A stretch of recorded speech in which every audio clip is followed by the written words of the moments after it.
I really do believe that it's looking at life like it's possible. Like whatever challenge you face, you can overcome it and you can navigate it.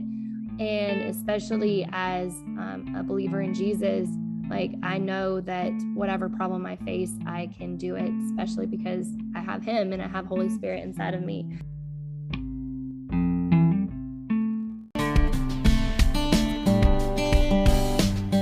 Hey y'all, and welcome. You're listening to the Cowgirl Confessions podcast.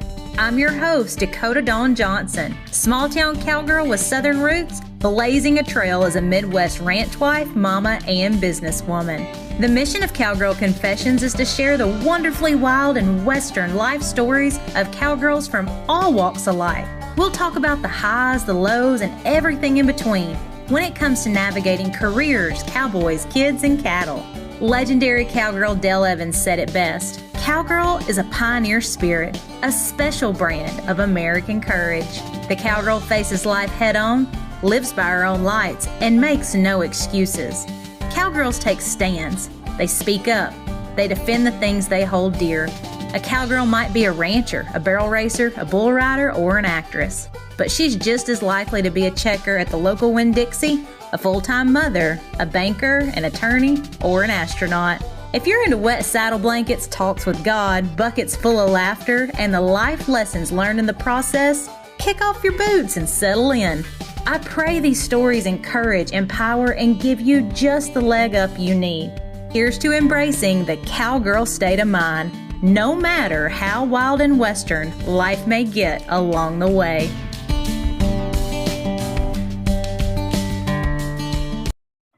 Hello and welcome to another episode of the Cowgirl Confessions podcast. I am so excited to share our guest with you today. I've got Candace Lostroh with us. Candace, welcome to the podcast.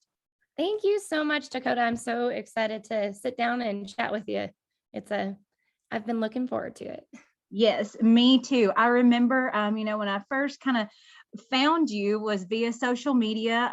That was back when you were on Instagram, the Cooped Up Cowboy's Wife. And since then, you can find you at In the Wild and Wonder, and just have really enjoyed all that you bring to the table. And it's been so relatable because you wear a lot of hats. I feel like you have a lot of passions and you share all of those. You're not just kind of somebody that you would fit into a box. And I feel that way about myself. And so it just really drew me to you, and that, you are just, you're doing kingdom work, on this side of heaven. And just really excited for you to be able to share more of your story with me and the listeners today. So if you could kind of just kick us off, letting us know, what does life look like for you right now? Well, yeah, like you said, I have a lot of different hats that I wear. First off, like I am married to my high school sweetheart. We've been married it'll be 16 years this May, which makes me feel so old. But yeah, we're coming up on 16 years, and I've got two daughters. One that she's almost 8 years old, and then an older one that'll be 10 this year. So coming up kind of on that I don't even want to say it like that, preteen age as a mom is interesting. Mm-hmm. And we homeschool. We have a ranch here in northern Colorado. We're east of Fort Collins, and we raise rodeo bulls. So we've got cows that raise the rodeo bulls. And then we do some mountain lion hunting. So we have about 14 hounds. And then I also have a photography business that focuses on equine and lifestyle, kind of focused photography. And I'm a leader at my church. I help lead the women's ministry there. And then I am also on the worship team and part of the leadership of the whole church. So many different things, but all of them seem to flow and work together really well. And I'm absolutely loving life. Like I usually am always loving life, except for during like pandemic quarantine. But it's been fun. It's been a great ride right now.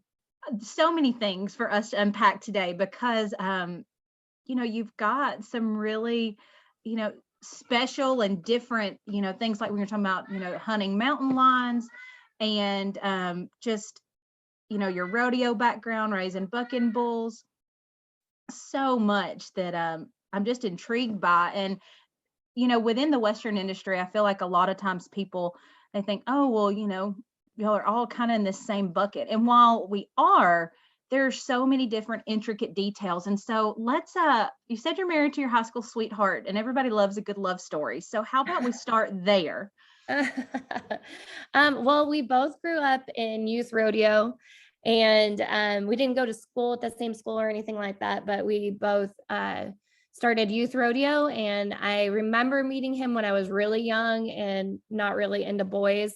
And then when we got older, he in Colorado, I don't know if I think a lot of other states have it too for like high school rodeo. They have rodeo prom or cowboy prom. And that was our first date. He asked me to cowboy prom, and we went together to cowboy prom. And then of course, it's like one of those things where you date for a few months and then you break up. And because we both just didn't know what we wanted and what we wanted to focus on. And then probably about 6 months later, we got together, and then we've been together ever since. We got married when we were 20. We both went to college up in University of Wyoming and rodeoed up there for the college team, and got engaged there. And then he rode bulls. He got onto the professional tour when he was in college, a freshman, and he left college to go rodeo or to ride bulls professionally. And then we got married about 6 months later, and then we've been just built a place out here. After he won the world in the PBR, we were able to purchase a ranch and built our dream house and kind of homesteaded this land that nobody had ever lived on before. It just been pasture land. And I really love it out here. I love raising my girls out here. And we're really a team because he still travels a lot. He guides hunters in the winter, and that's exactly the same time that we calve all of our cows. And our cows are not like your regular beef cattle. They are more like deer that want to kill you, I guess. I don't know how else to explain it besides that. So calving time is like I've got to be home, and I live in that pasture looking at cows all day long. So it's but we call it a team. We really are. I love our life together. I can count on him for certain things, and he can count on me for certain things. And I kind of step outside of the role of just being a wife and a mother when it comes to ranching. Like you got to step in and be that second ranch hand too. And I really love that as well. Oh, it just sounds like you'll have such a, a great partnership, and you learn to respect each other from all the angles, because being in business together, because that's what it is, and, having to tote the weight, especially when the other one's gone. I travel a good bit for my job. And so in some levels, I can really relate to that. Like my husband, it is definitely it's a team, and that's how we have to look at it to get it all done. And go back to that, hey, this is what we're working toward. Some days are harder than others, but that's I'm imagining you out there with I'm not real fond of getting in there with like beef cattle that are heifers calving. So you with these kind of flighty, maybe would be the nice way to say it, mamas. Yeah. They're fun. This year was the first year we had a super successful year just in calving. And like I told my husband, I ended up going to Arizona for just a week in February, kind of in the middle of calving. But leading up to that, I worked my hiney off, just checking cows every 2 hours in sub-zero weather here in Colorado. It's hard. And I mean, these cattle are, more of a Mexican, Southern Texas kind of breed of cattle. So when they're born in this weather, we have to grab them right away and get them warmed up, because if it's that cold out, they'll just freeze and die. We've seen it, and it's happened many, many times. So I was very proud of myself over those couple of weeks that I was on my own. And so when I was leaving for Arizona, I was like, do not mess this up. Like I've been 100%, and you better not screw it up when I'm gone. But no, he did good, and everything was great. Well, props to you, because that, I mean, it's just that time of year, cabin and stuff is tough no matter where you're located, what you're doing. And so that's such a praise report that 100% of your babies came out good. And Yes. now tell me, in the mix, I know like you're homeschooling. And so Mhm. tell me about trying to do that and having the girls. It seems like they tag along and are right in there with you for the most Yes. part. But I'd love to hear that in your words and how you juggle that and maybe what homeschool days look like when you're having to, do all that too. Yeah, sure. So yeah, we've always homeschooled. It wasn't kind of a forced into it because of the pandemic or anything like that. We've always decided to homeschool, and our mentality of it was we get to, like, we can, so why not? And Mhm. we only get these 18 years with our kids, and I mean, I really, really cherish that. I've always wanted to be a mom. Like, if I just that was like one dream that I had besides like making it to the NFR and barrel racing, it was to be a mom. And so that's just a dream come true for me. And like, since our lifestyle allowed it, I really wanted to jump on that. And I love having them with me, and we have so much fun. Of course, there's days that are hard, and there's days where it's just like, girls, we got to buckle down. We got to get into this math book, and we've got to get through this. And that's always the day where they're like, oh, I don't want to do school though, mom, or whatever. But they learn so much by doing and by just helping out on the ranch. And I mean, Sheridan, she's 9 and she can drive a truck through the cow herd and help me out if I've got to grab something and we need to get out of that pasture before that mama gets us. She's very capable. And then Odessa, my younger one, who turns 8 next week, she is my very creative child and very I she just has like this mind that I don't even know how to describe because I'm not wired that way. My husband is, thank God, because he can relate to her, but she is very, very creative, very like sit down and she sees it in her mind and she's going to build it. She's going to make it. And then Sheridan, my older one, is wired just like me, and she's very driven. I mean, horses all day long. If she could live on the back of a horse, she would be on the back of a horse. She goes to my brother's house and he's a trainer and has race horses and stuff, and she just rides horses all day. And so she's my very like driven, goal oriented kid. And then my other one's very artsy and very I mean, I got to save every box because every box becomes a horse stable or some kind of spaceship. I don't know. But so they're both so opposite of each other. And so homeschooling has been interesting. And I'm not the person that'll say I'm only going to do it this way. Like, we have tried all these different ways of homeschooling. We've gotten different programs. They do go to a little one-day school in town that they love with other homeschoolers. And then Sheridan's she's moved out of that to where she wants to be challenged a lot more. And so we're going to try a new program this fall, but it'll still be homeschooling. It'll just be a different, harder, more accountability program. So it's just like a fluid thing. Homeschooling is definitely a fluid thing for us. Some days we get started at 8 a.m. and we're done by noon. Other days we get started at noon and we don't get done until 3. So, but I don't make it last more than 3 to 4 hours ever at a time. It might even be just a couple hours a day that we just hit math and reading and we're done. And I really feel like both of my girls are excelling in the areas that they love, but also they're learning and they're growing and they're finding different things that they didn't know about, or we look into things that they're not going to learn in a traditional school. And I'm blessed. It's a fun journey. So not always easy, definitely hard, but I really do believe anybody could do it if they want to. I so enjoy just hearing you share, like you can hear the passion in your voice and the love for, what you're getting to do as a mom and homeschooling and raising your girls, and the way, like you said, it's very fluid and flexible to where it fits your lifestyle. Mhm. And one of the things that I just find really just incredible about what you said about, no more than, 3, maybe you might have said 2 to 3 or 3 to 4 hours max. Yeah. Because Mhm. I was listening to a book the other day. It was by Dean Graziosi, and it was like Millionaire Success Habits. And I'm such an Mm. audiobook reader, but one of the Mhm. things he talks about in that book is how, when you're really going to be productive and get something done, granted, we all have to work more than 5 hours a day, but he's like, outside of like 5 hours a day, like that is about as productive as you can be, just really like your brain, like zoning in on something, learning something, retaining it. And so to think about that, and then going back to like even the way school's set up traditionally for kids, no wonder sometimes it's hard for kids to keep their focus or to get their stuff done when it's just not structured in that way necessarily. Yeah. So I really appreciate you sharing that. And it sounds like it's an environment that, even when the girls maybe would rather be doing something else, y'all buckle down, you get it done, and they're thriving.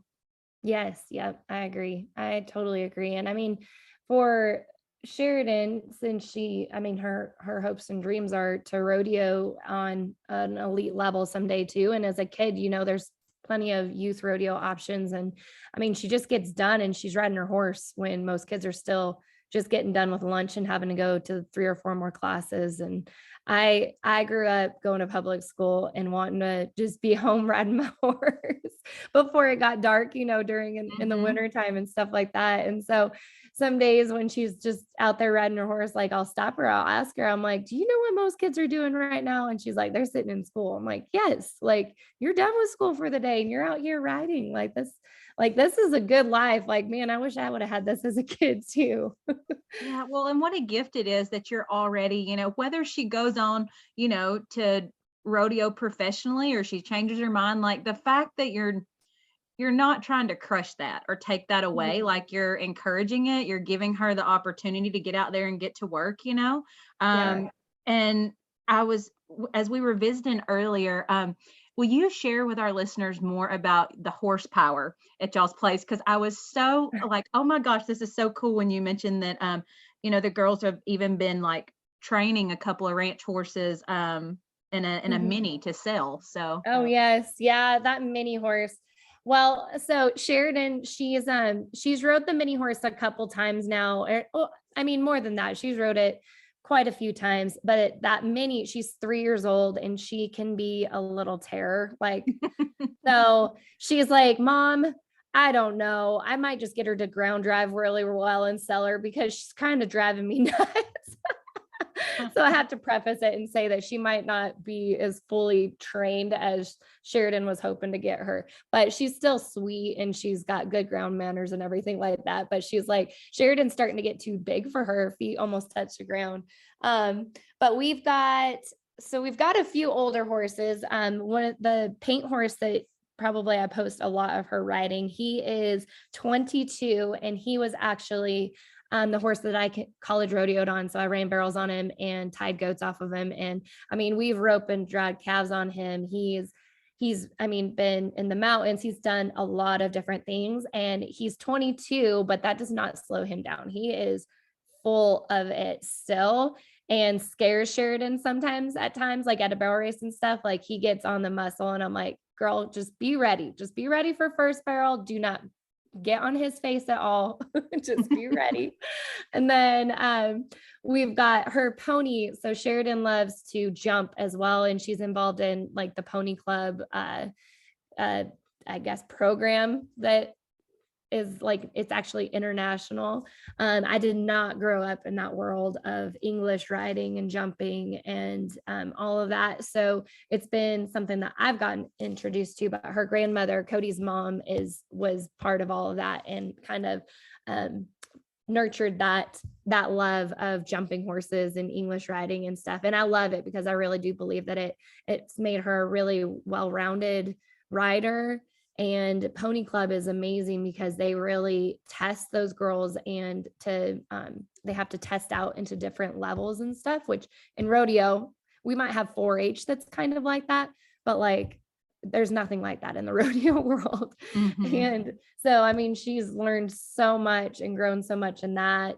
And then we've got a couple other ranch horses, and then she's got a horse that she's riding for a friend of ours that he basically, this horse was like cut and bred and broke and trained for that, but she's training it to do a lot of different rodeo events. And so she's having a great time with that. And Odessa, she'll ride every once in a while. She's not super into that. Like, it's just, she'd rather be playing in the dirt with her like little horse figurines. Like, she's just, kind of where she goes, and she loves to help out. She'll hold a goat when she's tying goats, when Sheridan's tying goats, but the riding is just not really her thing right now. And that's totally fine too. So, but yeah, we've got a plethora of horses right now, and that mini horse will be going down the road in a couple weeks, I'm thinking. Now, is that the mini? So, you mentioned earlier that you specialize in equine photography, and I saw, and I love getting your e-newsletter. It is just Thank always you. like a bright spot in my inbox, and you actually sent one just yesterday that I got, and it said that you had just done a mini shoot with the mini. So was that the mini that was in the shoot? No, actually not. So that mini is a friend's little mini horse. His name's Snickerdoodle, and he is like the most beautiful little mini horse. And he's like, I think he's like 10 or 11 or something. So I feel like ponies or mini horses don't reach a level of maturity until like they're 10, and they become like leveled out mentally. Yeah. So our mini horse, she just turned 3, and she's still got that baby, naughtiness that can come out every once in a while. And so I did not trust her in a photo studio with a bunch of kids. So she's no, she was not that one. So the other one was Snickerdoodle, and he is like a gentleman. He's a sweet little guy, but nope, not ours. Oh my goodness. Well, okay. First of all, trying to photograph people and horses at the same time is a lot. I'm no photographer, but my sister-in-law is, and it's a lot. I've been the one holding the like squeaky toy, trying to get the horse's ears up and the whole thing. Oh my gosh. I'd love to hear more about kind of where, this, like the photography side of your business, like kind of how that blossomed. And then you're doing some really cool collaboration with styled photo shoots right now too. So fill us in on all things photography. Oh, well, thanks for asking. Well, so photography kind of blossomed out of just wanting to take pictures of my kids and capturing those memories and those moments. More than just, iPhones now take amazing photos, but back then when my little girls were, babies and young, I asked my husband, he's, for a birthday present, like, what do you want? Well, I really want like a good camera. Like, I don't know what I want, but like, I want a good camera. So of course he just went to like Best Buy and got me like a kit Nikon. And, I, took photos from there. I've got a lot of amazing friends that are, fabulous professional photographers that of course they would help me out or show me how to put it into Lightroom and edit and all of that stuff. And I just absolutely fell in love with it. I fell in love with capturing those moments, I love candid moments, especially with my kids doing stuff that they love.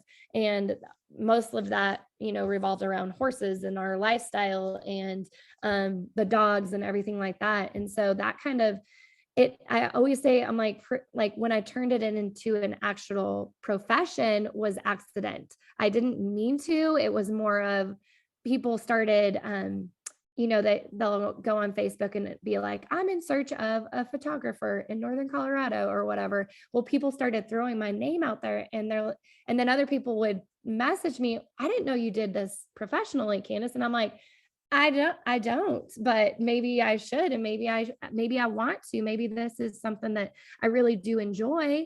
And if people are, interested in letting me take their photos, like I would love to do that. And so it kind of evolved into that. And then last year when the girls were starting to youth rodeo, I just took my camera and just showed up. And, I had a friend that was putting the whole rodeo on, and asked her, can I take photos and I'll put them into a gallery, and you can use all of the photos that you want for any kind of marketing or anything, but I would love to just take rodeo photos. And I love doing the rodeo photos, but I also love just capturing the parents helping the kids get ready, or the sister and brother that are joking with each other behind the shoots, and those kind of moments too. And so I've really turned around into like, what do I actually love to photograph? Well, I love capturing, especially like kids to young adults doing what they love to do, as well as like, I love anytime we get to bring a horse into the mix. I absolutely love it, because I just believe that the horses are just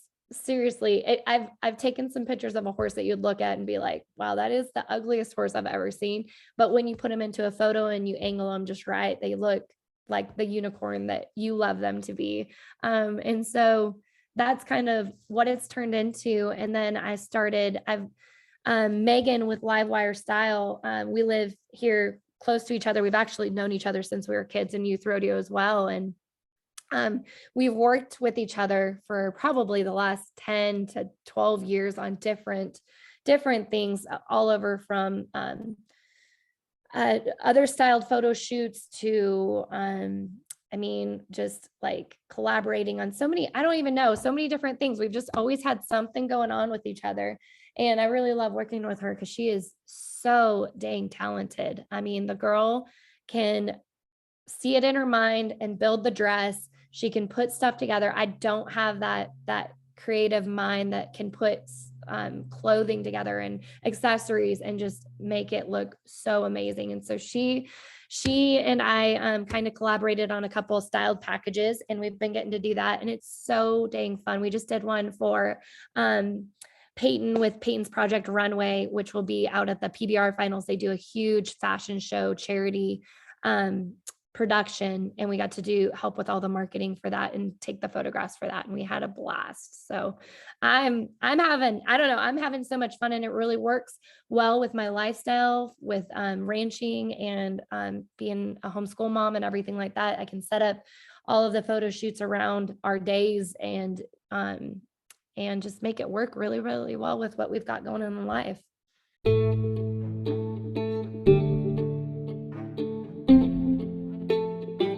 This episode is brought to you by Space Cowgirl Marketing and Media, a one-stop space station for all of your solopreneur needs. Whether you have a complete functioning business and want to consult on how to level up, or you have nothing but an idea sparked from that random drive home last week, Space Cowgirl has the knowledge and services to help you conquer even the most far-off realities. My friend Lauren of Space Cowgirl Marketing and Media has been instrumental in helping me launch my dreams that were sitting on Someday Island into actual reality. I encourage you, friend, to visit spacecowgirl.com to take your ideas to the next level. Those images when y'all are hunting and those are amazing. Oh, thank you. I love doing that. It's so dang fun. The last time that we went, we brought the girls with us, and they always joke with their daddy because they're like, Dad, you never catch as a mountain lion. Like, you catch it for everybody else, but you don't ever catch as a mountain lion to see in the tree. And it is true. Like, many times that we take them, we would just, it just didn't find one that day. And so they were starting to get a little like tired of it and soured on going and, riding up to the mountains in the truck and hiking around and not ever finding anything. But this last time we went, they had to hike over a couple, not real tall mountains, but a couple mountains.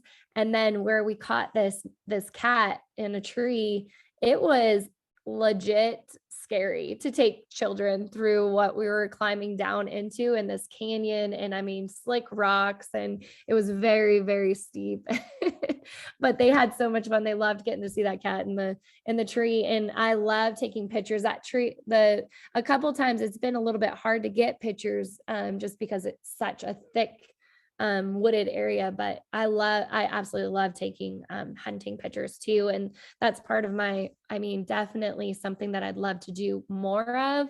And I've toyed with the idea of like, how do I set this up to where I get hired as a hunting photographer, because I have so much fun doing it, but I don't really know how to make that work with our life. So right now, well, we're just putting it we're putting it out there right now where all of our listeners, if you know somebody, I'm thinking right now of my friend Joni Nash, and I'm like, she helps do guided stuff, which we're just planting seeds, Candace. Yes, so there we go. Yes. Oh, I love it. It's so much fun. And I'm really not myself. I'm not much of a hunter. Like, I'm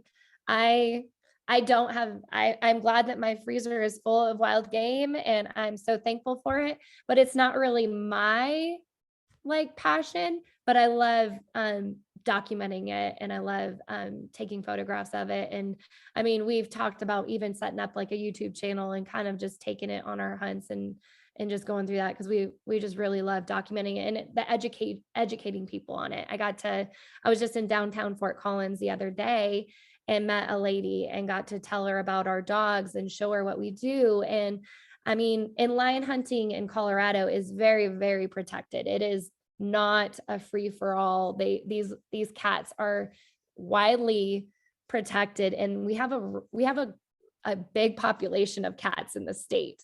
And so I always tell people, like, you only get one tag a season, and every morning we have to call in and see if there's still a number open that we can hunt in that area, that, as long as we're able to still go. And I mean, 90% of the time we call it catch and release. We tree the cat and then we let it go. And it's just more of working with the dogs and getting to have that relationship with them and seeing them do what God created them to do is so fun. And so educating people in that area is really something that's important to me and Cody as well. There's a couple of things you shared there, and I don't want to forget to ask this. I want to talk about how you've used your voice, and just sharing what you just did here, because there's some people that recently you were sharing on social media that Colorado is trying to change some of the laws, right? And yes, I mean, you took you have to take a stance on that, and I love the way that you shared it. So can you tell us a little bit more about that, as well as kind of how you and Cody got into this, and more about your dogs? Yeah, for sure. So in Colorado, I would say I've lived here my entire life. I love this state and I love the people in this state. But there are parts of the state that don't view hunting and agriculture. They don't value it at all. And they see it as a threat to only the animal, and that that it's just a free for all and animals are just getting slaughtered, which is so beyond the truth. The hunting program in Colorado, the conservation program in Colorado, especially for mountain lions, is world renowned. Like the way that they've set it up, every state in America should be following what we're doing, because we've created a system to where the state is sectioned off into areas, and only a certain amount of lions are able to be harvested in those areas during the season. And that has allowed those areas to repopulate, to have, older male lions. Maybe they're the ones that's usually the only ones that we would ever, if we were guiding a hunter, that we would allow them to shoot, just because we want to get them the older, bigger lion, and then a younger lion's able to move in. But the population in Colorado for mountain lions has, grown so much, especially when you compare it to other states and the way that they're trying to run their conservation. And what was happening, I believe it was in January or February, there was a law trying to be put into place to where it outlawed any kind of mountain lion hunting or bobcats or lynx hunting, which is funny that they added lynx in there, because we're not allowed to hunt them anyways. They are protected endangered species in the US. So I don't even know why they threw that one in there. But hunters came out in the droves, and we showed up at the Capitol, and we were able to talk to well, I personally didn't, but it was able, the people that were educated and all of that, sharing, why this is not good. This is not good for the lions. It's not good for the bobcats, and it's not good for the deer populations, the elk populations. Lions are very successful hunters. So when they hunt, they're very good at killing, and it would not be good for, of course, agriculture, ranchers up there in the mountains and stuff like that. So it's all conservation minded. This is for the good of the animal, as well as we are part of that life cycle too. Like, humans have to be put into that cycle of controlling populations. So that was really cool. It was cool to take the girls down there. We've gone to the Capitol a couple times in their lifetime now, making a stand and just using our voices to say, like, we're against this. We're not okay with this. And it's been powerful to let them step into that role as well and show that, you know what, your voice does matter. And it's even if it doesn't work out, it's still worth it to stand up for what you believe in. And so that's been part of that. And Cody and I, he's hunted his whole life. And when he retired from riding bulls professionally, he had been on a couple lion hunts, and he's like, all other hunting pales in comparison to going mountain lion hunting.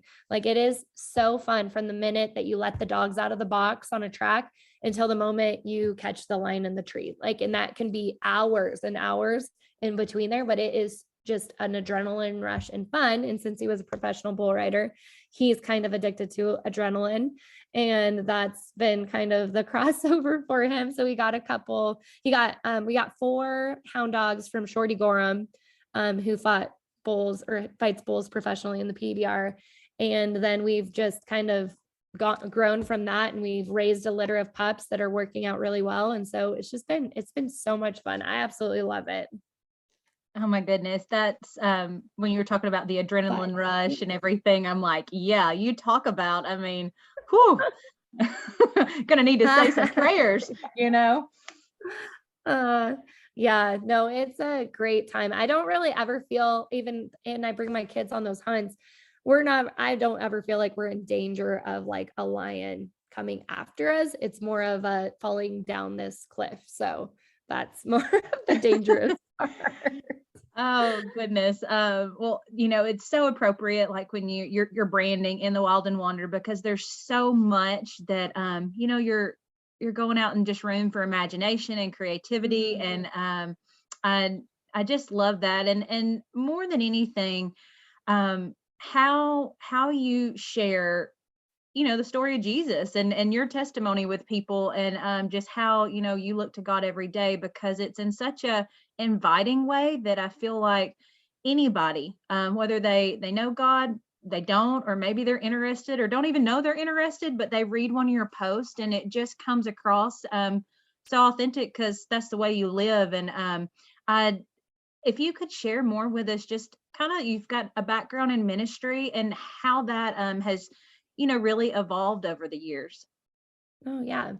Well, I definitely, something that I've always loved to do is just to write down what God is showing me, and whether that's just writing in a journal. Many times my posts that focus on faith are from just my personal journal and what God's working on my heart and where he brings me in scripture.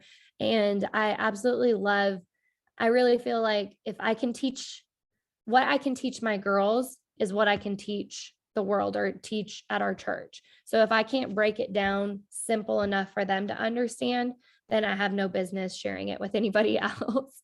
So many times it's usually the backseat conversations driving down the road that we get to have, that I'm like, God, you're so good. And you're so able to make your gospel simple. And I really believe that if I can't explain it to my girls, then I don't really understand it. And so that's something that's been a lot of fun. And leading ministry at our church is it's an honor. Our church leadership, our pastors, it's a husband and wife team, and they're definitely my spiritual parents. And they are such like, I don't know how else to say it, but like glass ceiling breakers. They don't put a ceiling on us as their spiritual children that they're raising to, you know, lead in ministry. And they kind of just champion us to go even farther than they'll ever walk. And I absolutely, I just appreciate that, because I know that not every church is like that. And I love getting to share the word of God and to teach people, and just to basically, I don't ever share anything that God's not working on my heart. If I'm not going to share about something that I haven't dealt with myself and gone through and learned, or am going through at the time, and maybe, you know, still walking through it. So that's definitely been fun. And I love relating it to people. It's like, it doesn't matter if you've never, you know, gone to Bible college, or you've never read, even I have friends that they're like, I've never even read the whole Bible, Candace. Like, how can I talk to this person about God? I'm like, no, don't put that limit on yourself, because you know who Jesus is. Like, you gave him your heart. He lives inside of you, have the Holy Spirit. You're able to love on people and to show the love of God to them, and to teach them, and to show them, who he is. So I'll just love breaking it down simple. Well, that's so important, you sharing that, because I've had some people, reach out.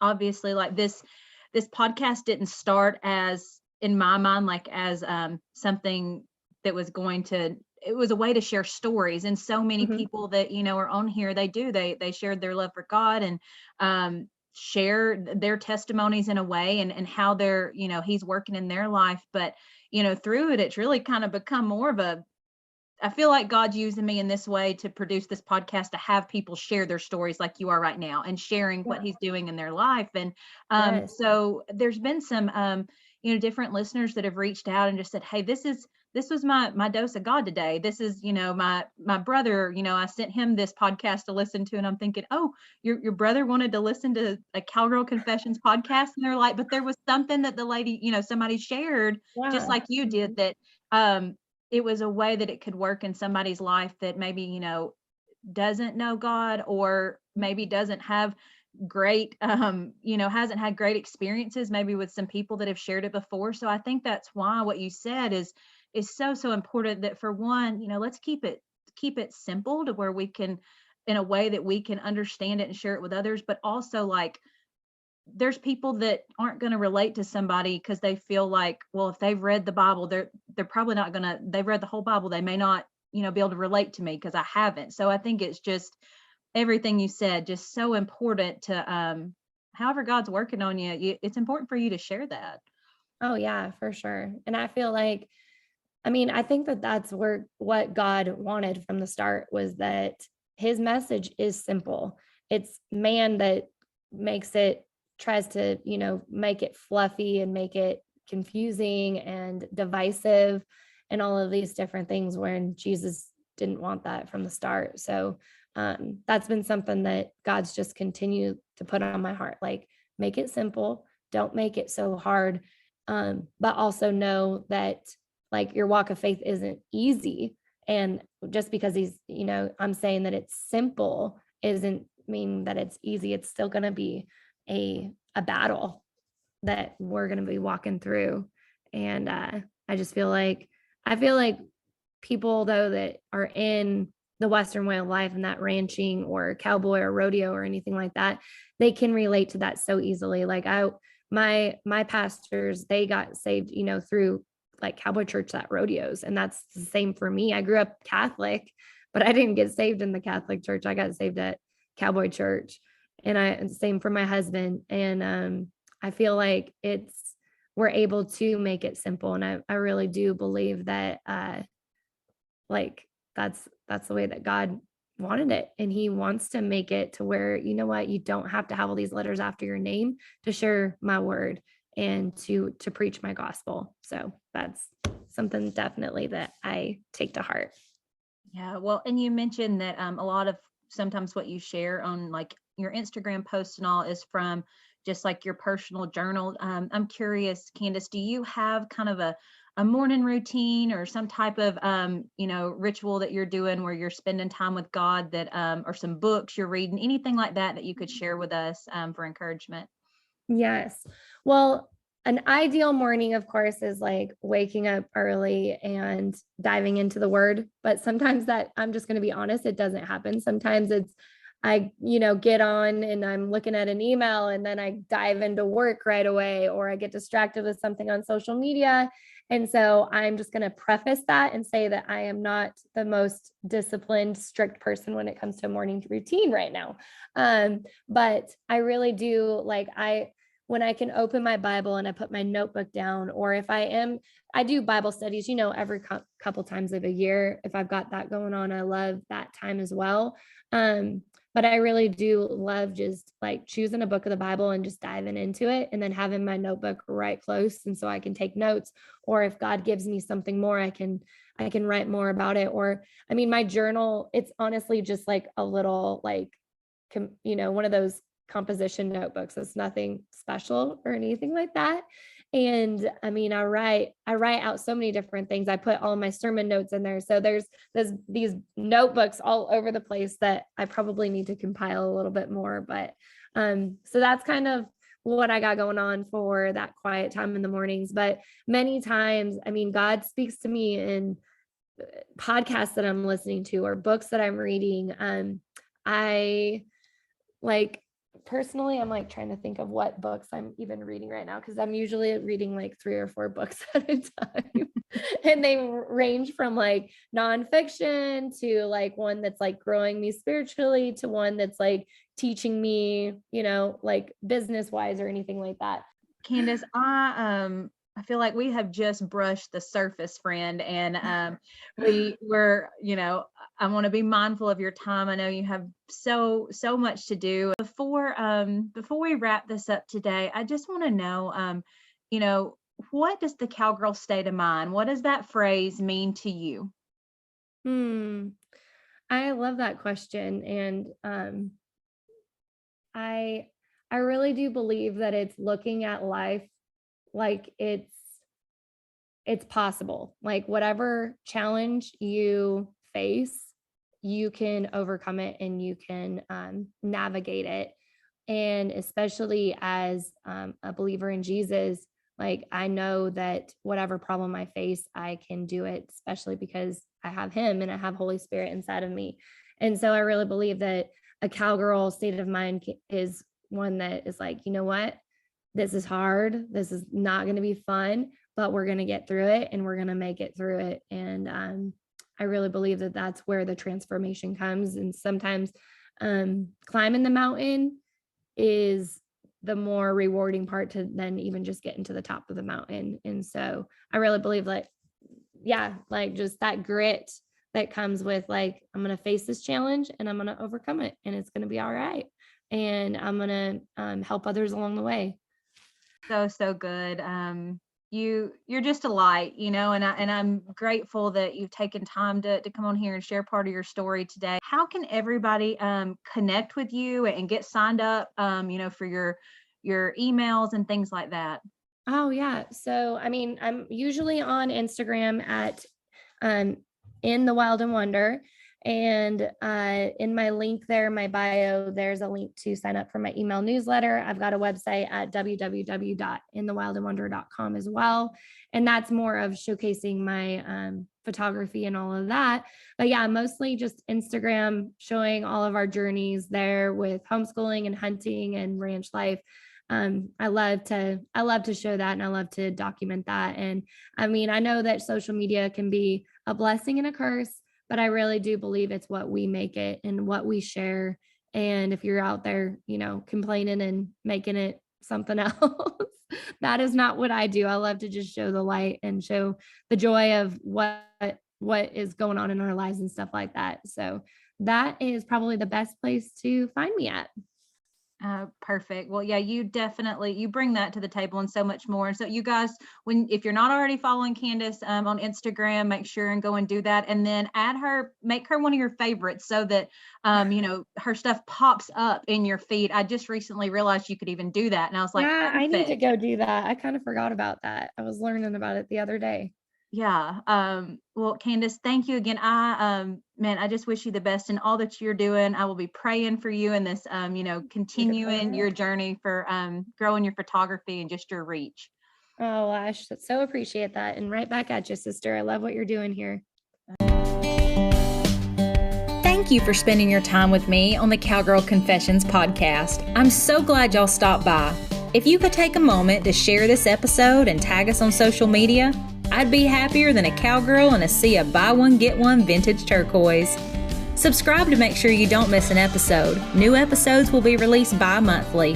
Please leave us a review if you feel so led by going to iTunes. Your feedback will really help us breed the idea of grabbing life by the horns with a cowgirl state of mind into women across the globe. Some that may have never even had the privilege to throw their leg over a horse, but could most certainly use the cowgirl state of mind while navigating life. Thanks again, y'all. Until next time, keep pursuing your dreams with that all go and no woe mentality. Remember, you're writing a story that's worth saddling up for, sister.